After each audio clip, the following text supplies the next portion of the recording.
Hi guys, today I'm going to be doing a review on my Misfit. I've had mine for, I don't know, probably about 6-8 months now. I actually really enjoy it. I'm going to talk about a few pluses and negatives about my Misfit. So I'm going to go ahead and start off with a few of the negative things. So the Misfit retails for around, I think I paid around $47, $48 for mine. I know Amazon has the same version you can get on sale right now for probably about between $30 and $40. It's a fairly inexpensive activity tracker. So this activity tracker, a few of the kind of negative things that I don't really care for it. This band around here, let me go ahead and pop this out, is a plastic band. In the 6 months I've had it, I actually have cracked this ring around here. I actually have a little bit of super glue holding it on, so that's kind of a drawback. The other thing is this disc right here, which is your actual activity tracker.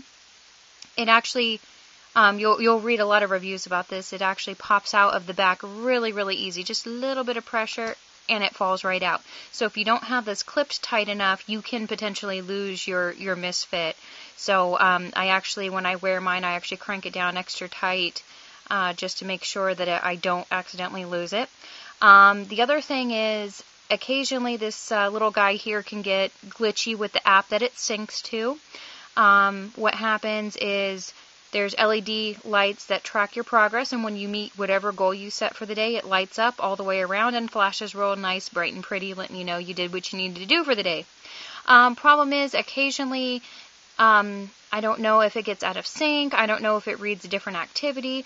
But what will happen is it'll show your LED progress along the side here 1 minute, and then let's say you go to check it after doing something else, and it'll kind of blink and just glow at you. Really kind of obnoxious. Only way I found to correct it so far is to link it back up with the app. That's another thing, is the app is 100% required to have the Misfit work the way it should. Most newer Android devices and most newer Windows devices actually support the app, so it's not a big deal, especially if you have your smartphone with you. Let me go ahead and show you those LED dots that I was talking about. Let me move the light away here.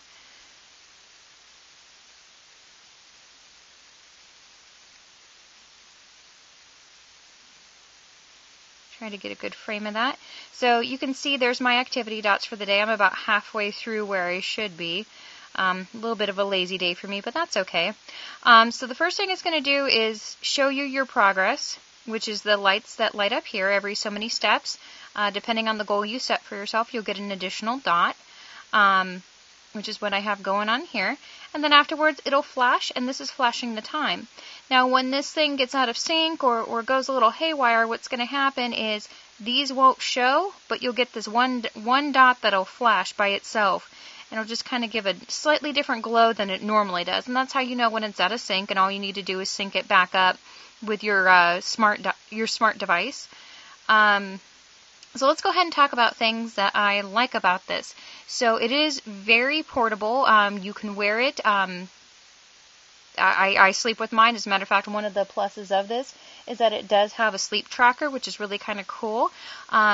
Tells you how often you spend in deep sleep, so maybe if you have a night when you're not quite so rested, when you sync up your device, you can read it on your app. You can actually see what times you were in a deep sleep and what times you weren't. And it actually kind of shows me where maybe I need to focus on my sleep a little bit more and less of staying up. Another good thing about this is that the activities it tracks, so anything related to walking or running, it'll track automatically. So it keeps that one stored. Now what's going to happen is if you want to switch to something else, like let's say dance or bike riding, what you'd have to do is go into the app, which I will hopefully do in a later review and show you how the app works. But you're going to go into the app and then change your second presetting. So what you're going to do is if you want to, let's say you're just tracking your regular, sort of like a pedometer for the day, then you're going to take a bike ride. What you're going to do, let me move the light away so you can see it here, is you're going to hold this down until the dots go all the way around. They'll stop chasing each other, and that's when you know it's synced to the new activity. So you're going to complete that activity, whatever it is you're doing, bike riding, if you're dancing, swimming, and then to desync it, you're going to hold it down again. Lights are going to chase each other. and it's going to flash once just to let you know that that the activity that you selected, which is your second standby, has been deactivated. Now, it will only store 2 activities at once, so it has your standard, which is the default, which is any type of walking or running exercise. The second is going to be whatever your programmable is. I tend to bike ride a lot, so I program in a bike riding, and then it'll count all my steps. It'll even tell me in miles how far I went. The other good thing about this is just the sheer number of activities. Again, you can't change the preset of the walking activity, but you can change your secondary activity, which is the one that you hold down to reallocate the device. You can change that one from anything from swimming to dancing. There's one for yoga. I mean, out of all the smart devices that are out there right now, or I should say activity trackers that are out there right now, this is one of the only ones I know where it stores that many activities. Now, it is stored to the app and not to the device. Again, you can only have 2 on at the same time. Another thing I really like about this is that you do have a couple wearable options. So the main one, which is the one I use most of the time, is the band. And again, like I said, the band is, I definitely see upgrading to its counterpart, which is the Shine. And the Shine's right around $80, but this band is metal. And I'm kind of hoping it'll grasp the activity tracker a little bit better. I'm thinking of actually upgrading to that band and getting rid of this one, but we'll see. But the second way it comes is you have this clip, and when I bike ride, this is actually what I use.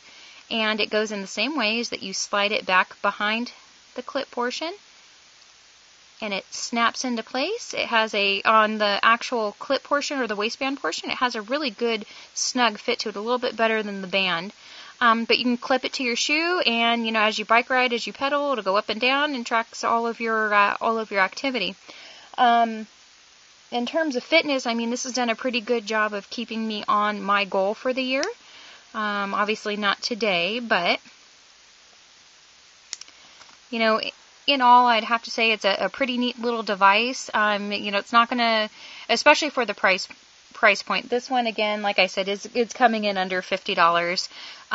It's not too bad. A lot of the other watches only track far fewer activities and require a heavier investment. Some of them are upwards of $200 to $300. But anyway, this is my activity tracker. Thanks for watching, and if you have any questions, subscribe, comment below. I'll be more than happy to get back to you. Thanks a lot.